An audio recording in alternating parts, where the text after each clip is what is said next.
Some years ago, I read an article in a Catholic newspaper in which the pastor told a story about a college student whom he felt might have a vocation to the priesthood. He talked to the young man and asked whether he had ever considered becoming a priest. When the young man said no, the pastor asked why.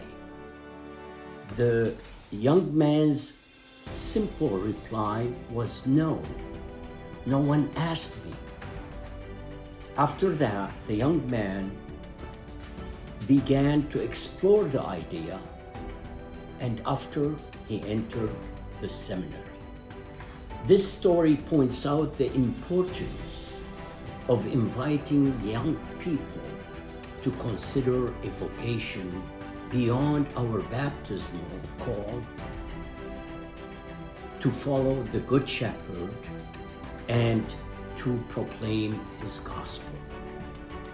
It is up to all of us to nurture vocations by encouraging young people to consider ordained ministry and consecrated life.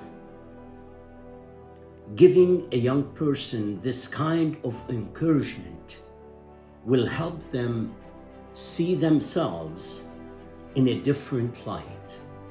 Too often, a person feels he or she is not worthy or good enough to become a priest, a nun, or a brother.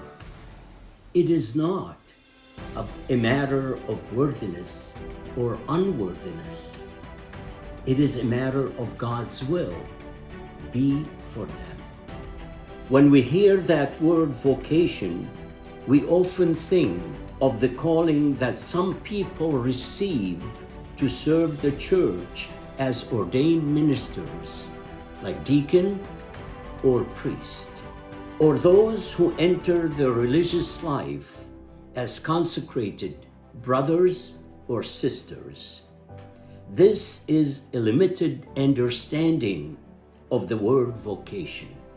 After all, the Gospel of Matthew, chapter 22, verse 14 states, "Many are invited, but few are chosen."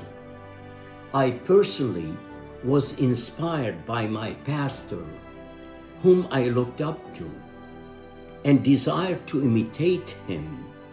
He taught me the love of God and love of neighbor. I am proud to say that I am approaching 45 years serving our eparchy in every capacity I was asked to serve. The joy of priesthood is to serve and assist, reflecting on the Lord's words. Whoever wants to become great among you must be your servant. For the Son of Man did not come to be served, but to serve.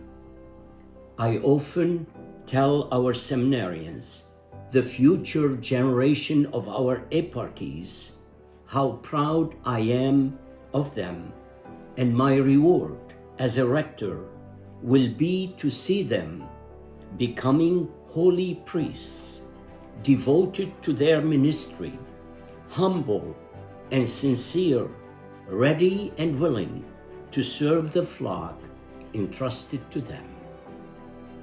With this brings joy to my service to the eparchy as a rector of the Maronite Seminary in Washington, D.C.